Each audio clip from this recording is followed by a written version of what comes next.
Reflorestamento. Florestamento para uso na propriedade. Supressão de vegetação nativa. Fogo.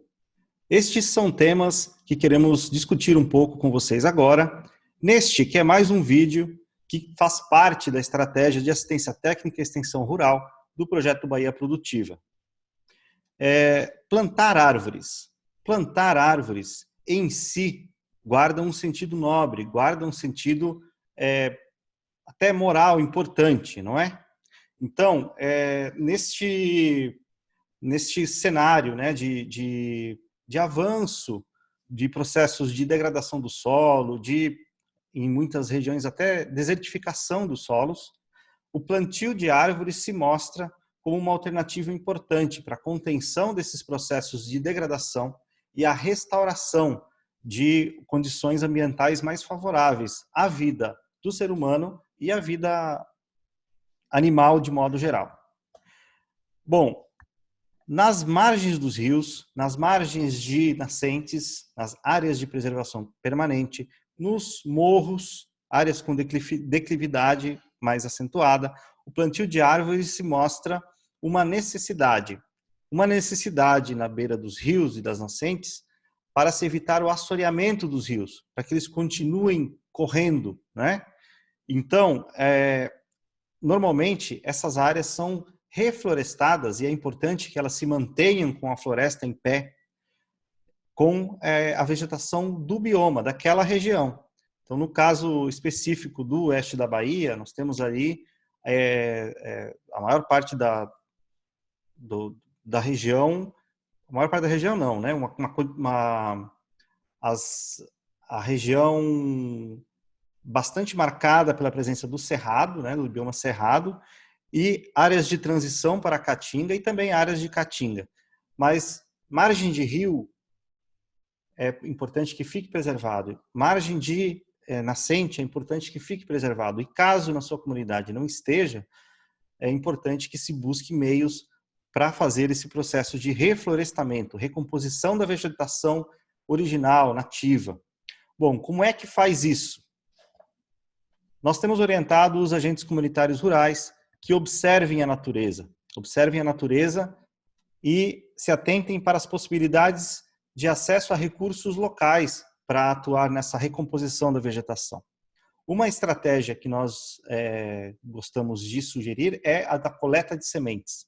Então, observem aí na sua região que muito provavelmente algumas árvores começam a soltar flor agora na metade do ano e não demora, alguns meses depois já tem a semente, já tem o fruto maduro e a semente.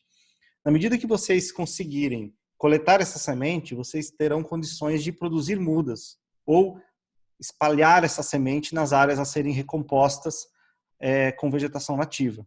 Então essa é uma estratégia interessante que vai permitir o aumento da segurança, a manutenção da preservação das condições de permanência da água, de disponibilidade de água ao longo do tempo para vocês,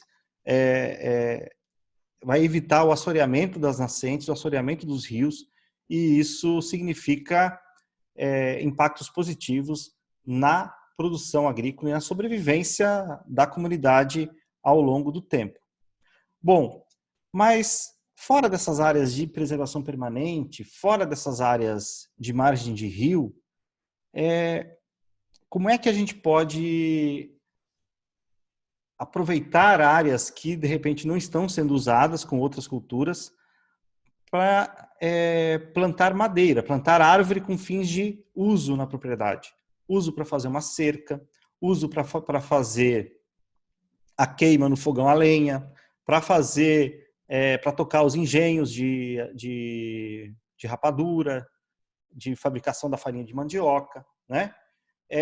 Como é que a gente pode tratar desse tema do uso da madeira dentro da unidade de produção familiar, sem que essa madeira seja uma madeira nativa, obtida de uma área de reserva ou, pior ainda, né, vamos dizer assim, na margem de um rio que deveria ser mantido com a floresta em pé. Bom, nós gostaríamos de provocar vocês para uma planta, mas isso não significa que outras não possam ser estudadas. Então, nós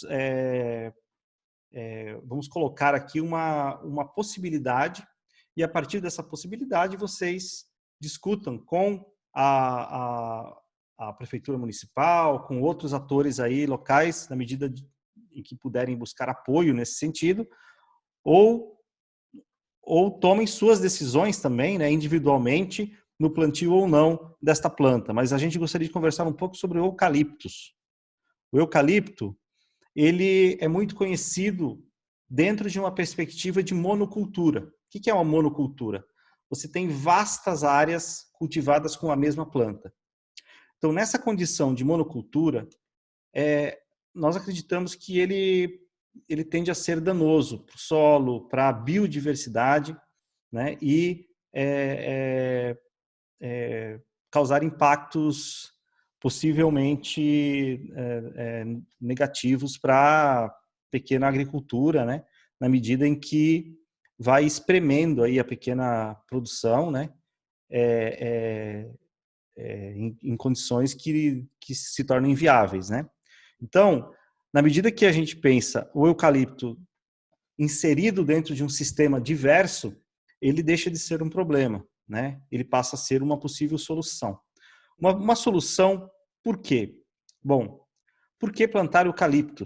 Né? Essa é uma pergunta que pode ser refletida por vocês e junto aí com a equipe de assistência técnica e extensão rural. Tanto a assistência técnica oferecida pelo Projeto Bahia Produtiva, como a que vocês já têm aí no seu município. Mas veja, a disponibilidade dentro da propriedade de uma pequena área, meio hectare, uma quarta de um hectare, um talhão de eucaliptos, significa diminuição da pressão sobre áreas naturais. Ou seja, se você tem um talhão de eucaliptos plantados na sua propriedade, você muito provavelmente deixará de demandar a sua área de reserva para buscar a lenha, para queimar, para buscar lenha para fazer uma cerca ou outros usos que o agricultor tem aí tradicionalmente na propriedade. Então, por que plantar o eucalipto? Então, uma das possibilidades, uma das justificativas para se plantar o eucalipto seria a importância de ter aí uma reserva de madeira renovável, de modo a evitar a retirada de madeira das áreas de preservação permanente e das áreas de reserva legal. Ter madeira ao longo do tempo. Então, veja, se você está sempre renovando um quadrinho aí de árvore numa área da sua propriedade onde não está tendo cultura temporária, né? Uma área que de repente você já não está mais plantando milho, já não está mais dando milho, você implementou essa floresta plantada, né? Um pequeno talhão aí de eucaliptos. Daqui a 5 anos você vai ter palanque para cerca, daqui a 5 anos, 10 anos, você vai ter lenha para queimar no seu fogão a lenha. Quer dizer, você vai ter, ao longo do tempo, a disponibilidade segura, certa, de madeira para os seus usos aí na unidade de produção da agricultura familiar. Bom, ocupar áreas degradadas, recuperar áreas e dar uso às áreas em desuso. Quer dizer, o eucaliptus, por ser menos exigente, algumas variedades, né, dele são bastante resistentes à seca e são menos exigentes em nutrientes. Então, provavelmente sobreviveria de maneira mais fácil do que uma roça de cultura temporária, né? Uma roça de milho vai ter que ter chuva regular e o eucalipto não vai precisar disso. Bom, mas isso numa condição de uma área que já se encontra em nível de degradação. Você poderia usar essa planta para frear processos de degradação, processos erosivos, processos de perda de solo. Então, essa é uma justificativa interessante para se implementar esse tipo de cultura. Bom, como sistema misto, ou seja, você colocar o eucaliptus no contexto da sua produção diversificada, né? O que significa isso? Você fazer, por exemplo, a integração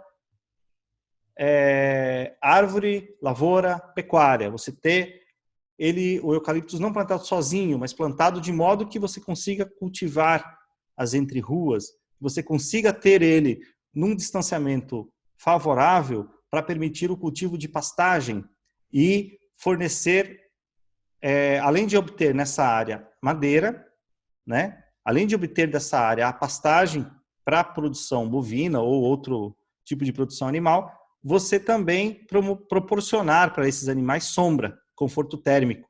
Na produção de leite, nós sabemos, vocês,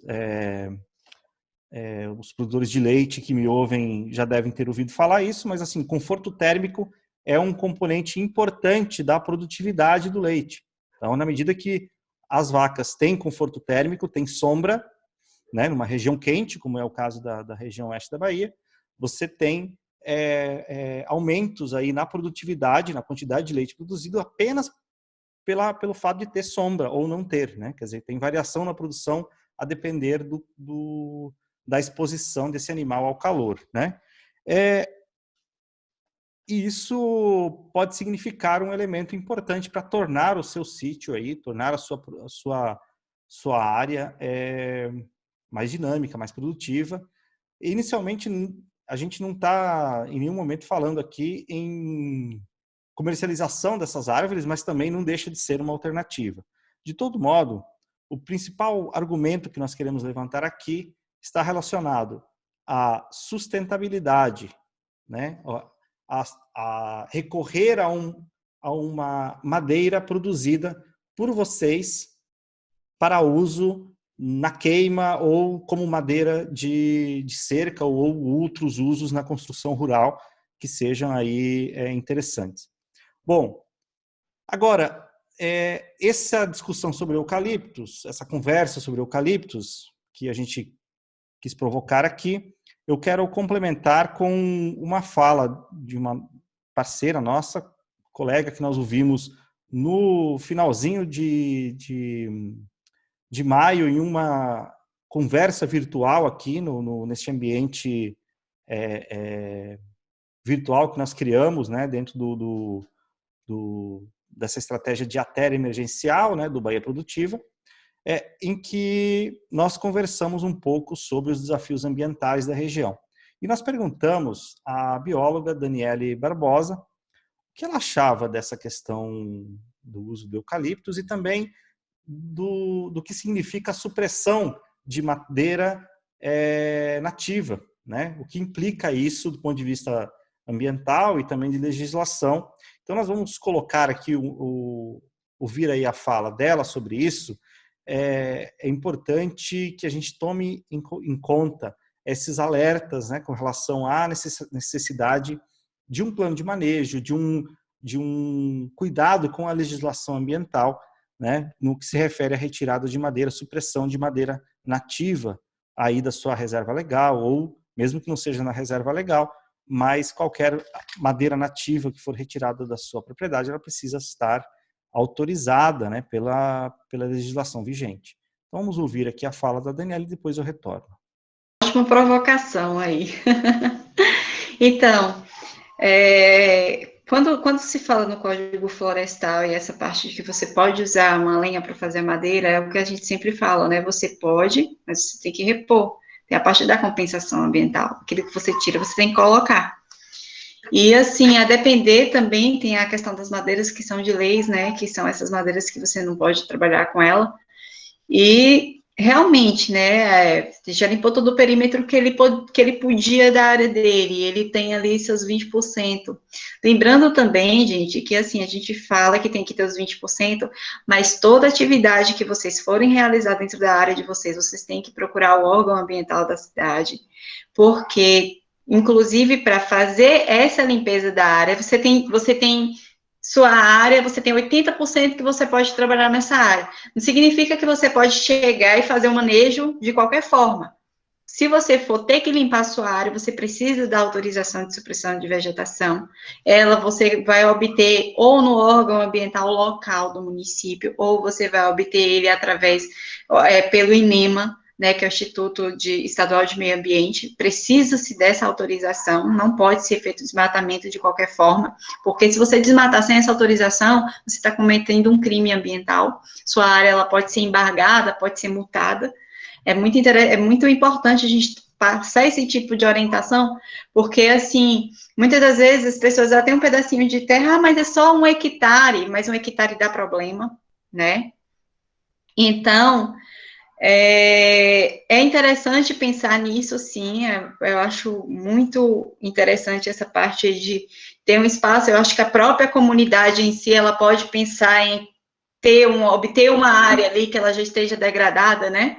Até se trabalhar, porque o eucalipto também é muito bom também para se trabalhar nessas áreas aí, que ele começa a segurar a questão da erosão. Então, pega essa área, trabalha o eucalipto, plante ali, que seja para a comunidade, né, já que você, para não estar usando diretamente a reserva legal. E também evitar problemas futuros, né, na própria propriedade e na comunidade também.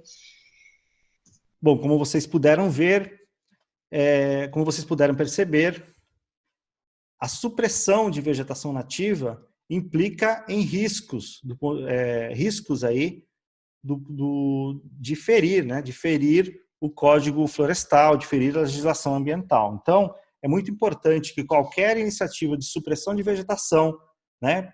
Vou tirar essa árvore aqui, porque aqui eu quero plantar roça. Bom, antes disso, dá uma olhadinha aí no órgão ambiental do município, na Secretaria de Meio Ambiente do município, ou dá uma conversada lá com o pessoal do INEMA, Santa Maria da Vitória, o pessoal muito atencioso, o INEMA extremamente acessível ali em Santa Maria da Vitória, conversa com a equipe técnica no sentido de verificar se você pode realmente suprimir, né, retirar essa vegetação nativa, ou se você não está, de repente, na iminência de cometer aí uma infração ambiental, né? E aí, gente, veja, nessa questão das condicionantes que o Código Florestal estabelece, que a legislação brasileira estabelece para o uso dos recursos naturais, isso se mostra aí como mais uma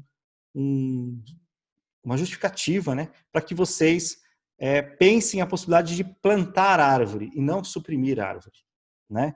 Agora, na medida que a gente planta essas árvores de maneira organizada, de maneira que ela venha a cumprir uma função, nós temos a natureza trabalhando ao nosso favor, né? Se nós conseguimos restaurar a vegetação nas margens dos rios e nas margens das APPs, nós temos certamente essa floresta prestando serviços ambientais para toda a sociedade ao longo do tempo, preservando a água, preservando a vida, né? Preservando e garantindo a biodiversidade genética, né? Tanto das plantas como das aves e dos animais terrestres, criando corredores, né? Por onde esses animais e essa vida transita. Então, os motivos para se preservar essas florestas e para recompor essas áreas de vegetação, eles são muitos e nós precisamos nos atentar para isso. Bom, por fim, gente, o último tema que a gente gostaria de levantar aqui, neste vídeo, é o fogo. O fogo como prática agropecuária, ele já é antiquado, ele é atrasado, né? O fogo ele deve ser visto como uma prática a ser superada, a ser deixada para trás. Assim como o pessoal acha moderno, né, andar de trator, né, aquela coisa toda, o pessoal acha bonito, né, um trator, aquelas colheitadeiras movidas a GPS e tudo mais, né, controle remoto, não sei. O fogo, ele não é moderno. O fogo, ele é de um outro tempo e ele é danoso. Ele é danoso, ele é perigoso e ele deve ser evitado ao máximo. Nós temos orientado um conjunto de práticas de agricultura sustentável dentro do projeto Bahia Produtiva. Nós temos aí no canal de YouTube do IBS videoaulas ensinando a fazer compostagem, ensinando formas de se utilizar a matéria orgânica e também quando discutimos hortaliças, né, manejo agroecológico de hortaliças, nós temos discutido muito a importância da vegetação, da manutenção da matéria orgânica no solo. Então, quando você utiliza fogo no manejo da agricultura, você está eliminando matéria orgânica e, ao longo do tempo, degradando o seu solo, tornando esse solo estéril, esse solo morto. Então, a tendência é que, ao longo do tempo, você vá perdendo produtividade, vá perdendo fertilidade, esse solo, e isso significa prejuízo econômico para a sua família, para a sua atividade de agricultor, e significa prejuízo ambiental, porque nas enxurradas, esse solo descoberto, esse solo desprotegido, ele vai se perder, ele vai correr para o rio e vai causar problemas cada vez mais sérios. Então, evitem o fogo, busquem alternativas ao fogo, né? Vamos pensar aí em cultivos mínimos, em outras estratégias onde o fogo não seja necessário. Especificamente sobre o fogo, vamos terminar com uma mensagem da nossa colega, queridíssima parceira do Bahia Produtiva, Daniele Barbosa, mais uma vez. Esse aí é o grande problema que a gente enfrenta, né? Apesar da grande quantidade aí dos meios de comunicação que é feito com relação ao fogo, nós sofremos muito com fogo. Agora já chega o pós-chuva, é um período seco, é onde o cerrado ele perde as suas folhas. É interessante, né? Porque assim, na época de chuva ele flore, tem a sua folhagem, né? Ele se veste de verde. Quando passa o período de chuva, caem as folhas, porque é uma forma de mecanismo também que eles têm de se garantir, porque como não tem água, eles precisam reservar aquela água para eles, para sobreviverem, as plantas, no caso. Então, quando elas têm essas folhas, elas acabam gastando a água e a energia para produzir fotossíntese, né? Então, quando chega nessa época de seca, o cerrado ele perde suas folhas, perde a característica. Eu sempre brinco que a gente tem o mesmo bioma, duas paisagens no ano, a paisagem verde e a paisagem seca. E essa paisagem seca, ela vem acompanhada de vento e vem do fogo, né? Muitas das vezes o fogo que vem de estradas, de baga de cigarro, de caminhoneiros que jogam na estrada, não só caminhoneiros, mas como trafegantes ali. E esse fogo, ele alastra para dentro do cerrado, chega, parece que tem um imã, principalmente para as veredas, né? E, assim, a mensagem que eu tenho é: evitem o fogo, procurem as práticas sustentáveis para poder trabalhar na região de vocês, na terrinha de vocês, até porque empobrece o solo, né? A prática do fogo, ele empobrece. Às vezes é mais rápido você colocar, porque você vai ter a área limpa, mas você vai causar um incêndio, como já aconteceu, de você estar em um lugar e o vento carregar uma faísca e atear fogo em outro lugar. Então, evitar a prática do fogo, né? Deixar o cerrado, ele tem essa prática de fogo, mas deixa o cerrado fazer isso na época dele, dar combustão na época dele, e tentar utilizar práticas em que evite o máximo possível do fogo. Porque além de estar colocando, você coloca em risco também vida de pessoas, né? Acontece, por exemplo, de brigadistas que perdem a vida, né, combatendo incêndio florestal, porque é muito rápido, o fogo, ele te cerca, para você sair dele é muito complicado. Então, acho que é pensar outras práticas, buscar outros meios e alternativas para poder trabalhar na área sem o fogo. É isso, gente. Se inscreva no canal de YouTube do IBS e acompanhe os nossos conteúdos. Muito obrigado. A Terra à Distância é uma adaptação das atividades de assistência técnica e extensão rural do Bahia Produtiva, projeto do Governo do Estado da Bahia por meio da Secretaria de Desenvolvimento Rural do Estado, executado pela CAR, Companhia de Desenvolvimento e Ação Regional, com recursos provenientes de acordo de empréstimo com o Banco Mundial.